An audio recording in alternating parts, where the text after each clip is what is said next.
दोस्तों, मैं सबसे पहले नमन करना चाहता हूं कांग्रेस पार्टी के कद्दावर नेता अनुग्रह बाबू को। मैं नमन करना चाहता हूं औरंगाबाद की इस पावन भूमि को। और आप लोगों से सबसे पहले मैं ये साझा करना चाहता हूं, सामने पीछे जो वो सीमेंट वाला मंच दिख रहा है ना, सबसे पहली बार इस गांधी मैदान में हम उसी मंच पर आए थे जब पूरे बिहार के सूबे बिहार में 38 जिले में जनगण मन यात्रा लेकर के हम चल रहे थे।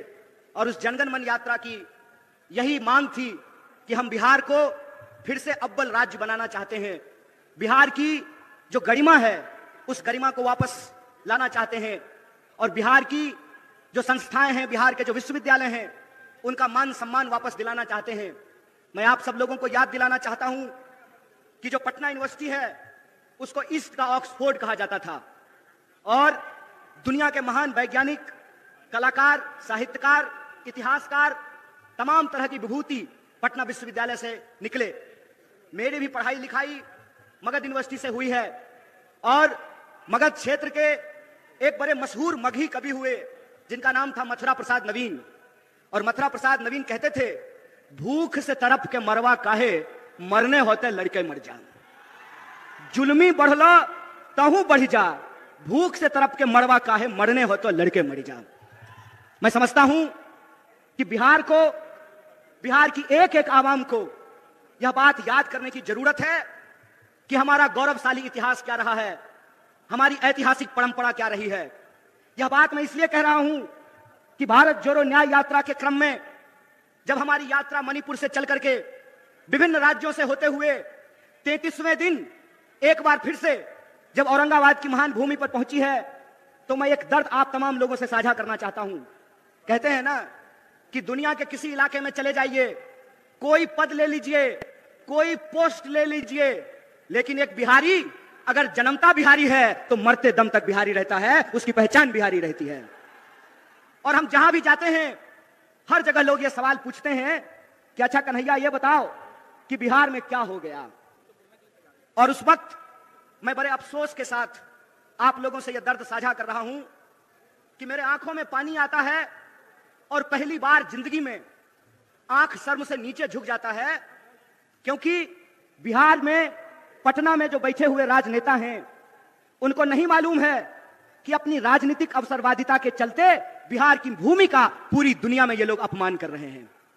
ये भूल गए हैं कि बिहार कौन सी धरती है और बिहार ने किस तरीके से दुनिया को सत्य और अहिंसा का पाठ पढ़ाया है। बिहार सिर्फ सत्य और अहिंसा की भूमि नहीं है, बिहार मोक्ष की भी भूमि है। और पूरी दुनिया के हिंदू मोक्ष लेने के लिए, मुक्ति लेने के लिए बोधगया में पिंडदान करने के लिए आते हैं। और पूरी दुनिया को सत्य और अहिंसा का पाठ पढ़ाने वाला महात्मा बुद्ध पैदा सिद्धार्थ हुए थे, महात्मा बुद्ध नहीं पैदा हुए थे। लेकिन सिद्धार्थ जब बिहार की धरती पर आए तो पीपल के पेड़ के नीचे वो महात्मा बुद्ध हो गए, उनको ज्ञान की प्राप्ति हुई, वो महात्मा बुद्ध बन गए। आप सब जानते हैं ये कांग्रेस पार्टी का मंच है और आप सब कांग्रेस पार्टी के शेर दिल कार्यकर्ता हैं, जिंदा दिल इंसान हैं आप लोग। तो मैं आपको याद दिलाना चाहता हूं कि जिनको हम बापू कहते हैं, मोहनदास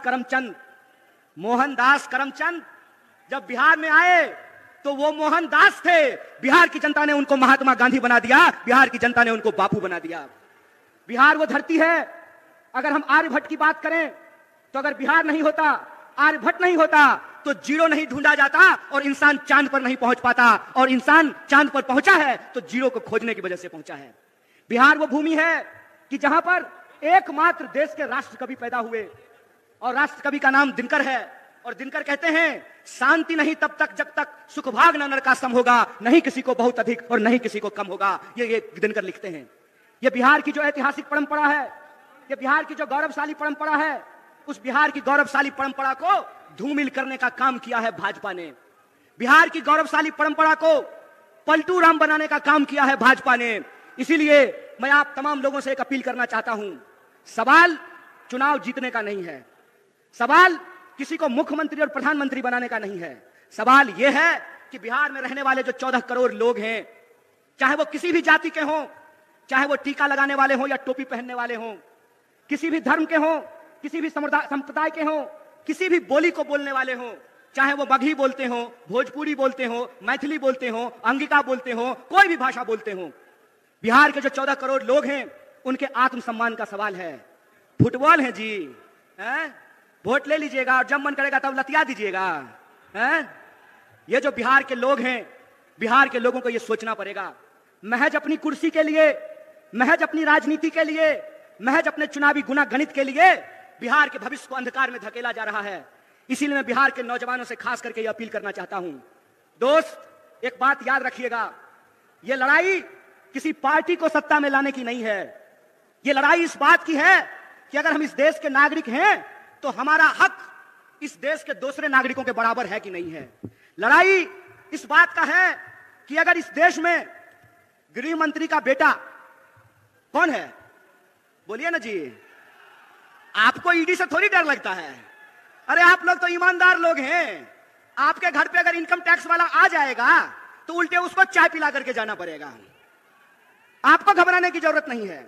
डरे वो, घबराए वो जो बेईमानी किए हो, जो ईमान से जीते हैं, उनको डरने और घबराने की जरूरत नहीं है।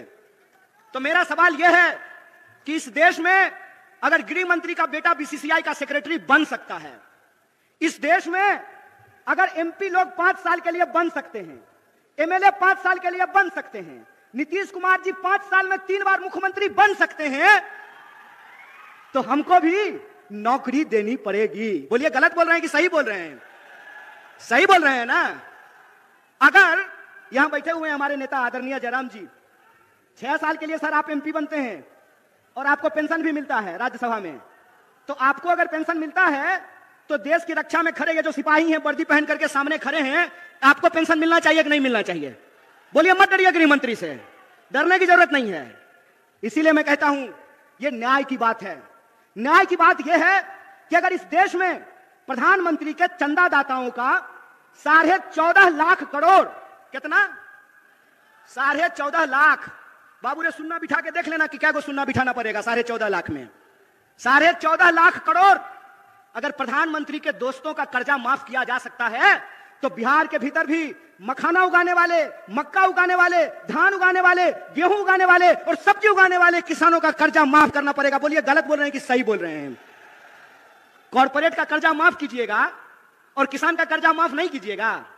बीसीसीआई का सेक्रेटरी बनेगा गृह मंत्री का बेटा और हमको जो है ठेके का नौकरी दीजिएगा।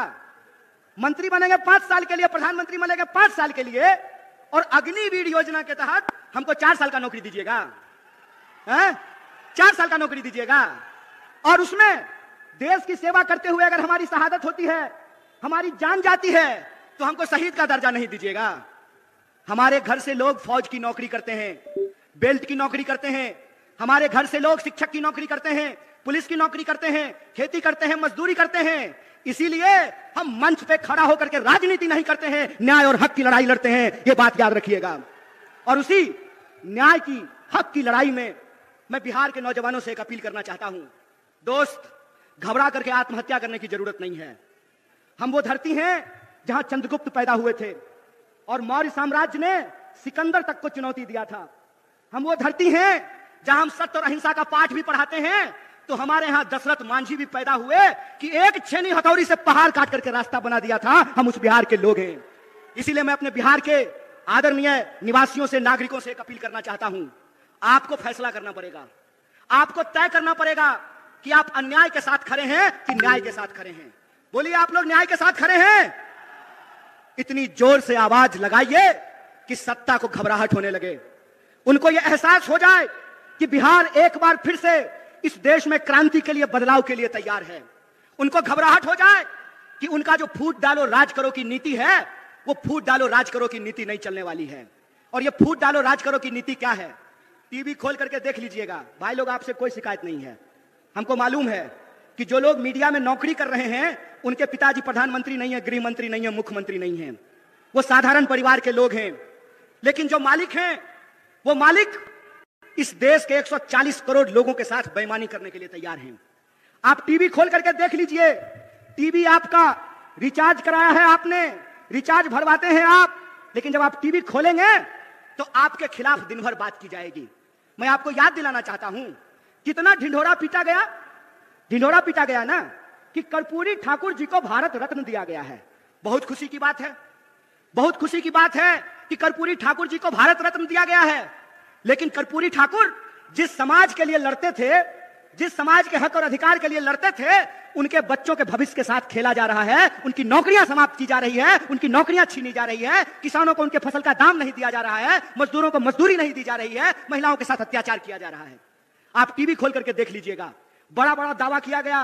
क्या कहा गया कि चौधरी चरण सिंह जी को भारत रत्न दिया जा रहा है, डॉक्टर स्वामीनाथन को भारत रत्न दिया जा रहा है। बहुत खुशी की बात है, बहुत आनंद की बात है कि इनको भारत रत्न दिया गया है। लेकिन मैं सवाल पूछता हूं कि एक तरफ डॉक्टर स्वामीनाथन को भारत रत्न देते हैं और दूसरी तरफ इस देश के किसानों के ऊपर डंडे चलाते हैं, गोलियां चलाते हैं, आंसू गैस के गोले छोड़ते हैं। बोलिए बेईमानी है कि नहीं है?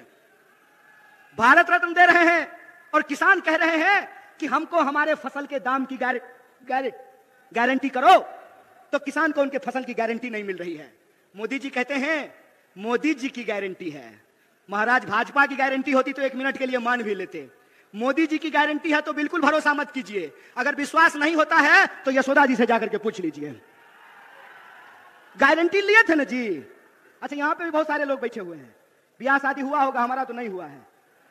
तो हिंदू रीति रिवाज से अग्नि को साक्षी मान करके 7 फेरा लेकर के, हिंदू रीति रिवाज से अग्नि को साक्षी मान करके 7 फेरा लेकर के 7 जन्म का वादा निभाने का गारंटी लिए थे ना मोदी जी? किए पूरा? किए पूरा? भाग गए ना छोड़ के? कोई गारंटी नहीं है इस आदमी का। इस आदमी का एक ही गारंटी है कि इस देश की इस धन संपदा को लूट करके अपने दोस्त के खजाने में पहुंचा देंगे। एक ही गारंटी है कि रेलवे बेच देंगे, एयरपोर्ट बेच देंगे, पोर्ट बेच देंगे, सड़क बेच देंगे, नदी बेच देंगे, खदान बेच देंगे, और इस देश के जो आम लोग हैं वो नौकरियों के लिए दर दर तड़पेंगे, दर दर भटकेंगे। और जो भी गारंटी इन्होंने कहा था, मैं आपसे पूछता हूं कि कौन सी गारंटी पूरी हुई है? बोलिए। 15 लाख आपके खाते में आया? 15 लाख खाते में आया? 2 करोड़ नौकरी मिली? महंगाई कम हुआ? काला धन आया? तो कौन सा गारंटी पूरा हुआ है जी? कौन सा गारंटी पूरा हुआ है? मंदिर बनाने का? एक बात बताइए, मंदिर की बात चली है तो मैं भी एक बात कहना चाहता हूं। मेरा जन्म मिथिला की पावन भूमि पर हुआ है और मिथिला के लोग यह बात जानते हैं कि मिथिला की धरती माता जानकी की धरती है। माता जानकी जिनके बारे में हम लोग कभी भी भगवान प्रभु श्री राम का नाम अकेले नहीं लेते हैं। जब भी बोलते हैं तो क्या बोलते हैं? बोलते हैं सियापति रामचंद्र की जय। बोलिए, बोलते हैं कि नहीं बोलते हैं? देखे हैं राम जी के साथ फोटो सीता जी का? एक फोटो बता दीजिए, एक भी फोटो देखे हैं सीता जी का राम जी के साथ? पहले हमारे घर में दादी जब कैलेंडर लगाती थी तो उसमें फोटो होता था भगवान प्रभु श्री राम का, सीता जी का, लक्ष्मण जी का और हनुमान जी का। होता था कि नहीं होता था? हनुमान जी, सीता जी, लक्ष्मण जी कोई फोटो में नहीं दिख रहे हैं। मतलब यही होता है कि जिनको धर्म का मतलब नहीं मालूम होता है ना, तो जब वो धर्म का पाखंड करते हैं तो उनसे गलती हो ही जाती है। क्योंकि धर्म का मतलब होता है धारण करना। धर्म बना है संस्कृत के धृत धातु से, जिसका अर्थ होता है धारण करना। अगर आप धार्मिक हैं तो आपके अंग अंग से धर्म फूटता है। और मैं रामचरितमानस को कोट करना चाहता हूं। रामचरितमानस में तुलसीदास जी ने क्या लिखा है? गोस्वामी तुलसीदास ने लिखा है, रावण रथी विरथी रघुवीरा।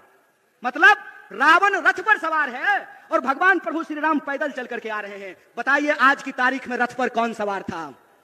कौन सवार था रथ पर? रथ पर सवार थे अधर्मी लोग, रथ पे सवार थे अन्यायी लोग, रथ पे सवार थे इस समाज को बांटने वाले लोग, रथ पर सवार थे इस समाज में नफरत फैलाने वाले लोग। इसीलिए बिहार के वासियों से कहना चाहता हूं, ए मेरे दोस्त, बिहार का धर्म है, बिहारी होने का धर्म है अपने हक और अधिकार के लिए संघर्ष करना। बिहारी होने का धर्म है कि 1942 में जब भारत छोड़ो आंदोलन हो रहा था तो बिहार का चप्पा चप्पा ब्रिटिश साम्राज्य के खिलाफ लड़ रहा था। इसीलिए मैं बिहार के आम आवाम से अपील करना चाहता हूं कि अगर इस देश में आप बदलाव चाहते हैं कि नहीं चाहते हैं? आप चाहते हैं कि महंगाई कम हो? आप चाहते हैं कि बेकारी कम हो? आप चाहते हैं कि किसानों को न्याय मिले? आप चाहते हैं कि मजदूरों को न्याय मिले? आप चाहते हैं कि नौजवानों को न्याय मिले? अगर चाहते हैं तो मैं आपको याद दिलाना चाहता हूं कि जब जब बदलाव देश में हुआ है उसकी पहल बिहार से हुई है। इस बात को याद रखिएगा। बिहार अगर करवट लेता है तो इस देश में परिवर्तन होता है। इस बात को याद रखिएगा। इसीलिए मैं आप तमाम बिहार वासियों से अपील करना चाहता हूं कि यह जो भारत जोड़ो न्याय यात्रा है, यह हमारे और आपके न्याय की बात है। यह जो भारत जोड़ो न्याय यात्रा है, उस न्याय यात्रा में हम 5 तरह का न्याय चाहते हैं। कितने तरह का? हाथ उठा करके बताइए। हम 5 तरह का न्याय चाहते हैं। हम चाहते हैं कि इस देश में युवाओं को न्याय मिले, इसीलिए हमारा पहला न्याय है युवा न्याय। हम चाहते हैं कि इस देश में सभी समुदाय के लोगों को, सभी जाति के लोगों को, चाहे वो गरीब जनरल हो, चाहे वो पिछड़ा हो, अति पिछड़ा हो, दलित हो, महादलित हो, अल्पसंख्यक हो, अकलियत समाज के हो, महिला हो, पुरुष हो, हम सबकी भागीदारी सुनिश्चित करना चाहते हैं। तो दूसरा न्याय है हमारा भागीदारी का न्याय, हिस्सेदारी का न्याय। और तीसरा न्याय है हमारा, तीसरा न्याय है मजदूरों को न्याय। चौथा न्याय है हमारा नारी को न्याय। और 5वां न्याय है हमारा किसानों को न्याय। उन किसानों को न्याय दिलाना जो एमएसपी का हक मांग रहे हैं। और मैं आपको याद दिला दूं, भारतीय राष्ट्रीय कांग्रेस के माननीय अध्यक्ष श्री मल्लिकार्जुन खड़गे जी और हमारे नेता राहुल गांधी जी ने कहा है कि अगर इंडिया गठबंधन की सरकार बनेगी तो हम सबसे पहला काम यह करेंगे कि किसानों को एमएसपी की गारंटी देंगे, एमएसपी को कानूनी दर्जा दिया जाएगा। इसकी घोषणा कांग्रेस पार्टी ने की है। तो 5 तरह के न्याय देने से इस देश को शक्ति मिलेगी। तो आप बताइए, आप देश को शक्तिशाली बनाना चाहते हैं कि नहीं बनाना चाहते हैं? बिहार को शक्तिशाली बनाना चाहते हैं कि नहीं बनाना चाहते हैं? इसीलिए हम आपसे अपील करना चाहते हैं। इसी अपील के साथ मैं अपनी बात को खत्म करूंगा कि आने वाले दिनों में जो अन्याय कर रहे हैं उनको अन्याय करने दीजिए, लेकिन आप अगर न्याय चाहते हैं, अपना न्याय चाहते हैं, आने वाली पीढ़ी का न्याय चाहते हैं, तो आपको न्याय योद्धा बनना पड़ेगा। बोलिए, न्याय योद्धा बनेंगे? बिहार के एक एक लोग न्याय योद्धा बनने को तैयार हैं।